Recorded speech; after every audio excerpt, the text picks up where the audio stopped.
अस्सलाम वालेकुम। अगर आपके बाल तेज़ी से झड़ रहे हैं तो आज ही ये पुराना देसी नुस्खा ट्राई करें। हज़ारों लोग इस सिंपल से देसी नुस्खे से फ़ायदा उठा रहे हैं।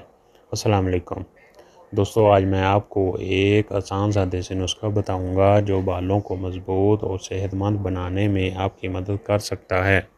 एक बर्तन में 2 चम्मच कोकोनट ऑयल लें, उसमें 1 चम्मच प्याज का रस और आधा चम्मच एलोवेरा जेल को मिक्स कर लें।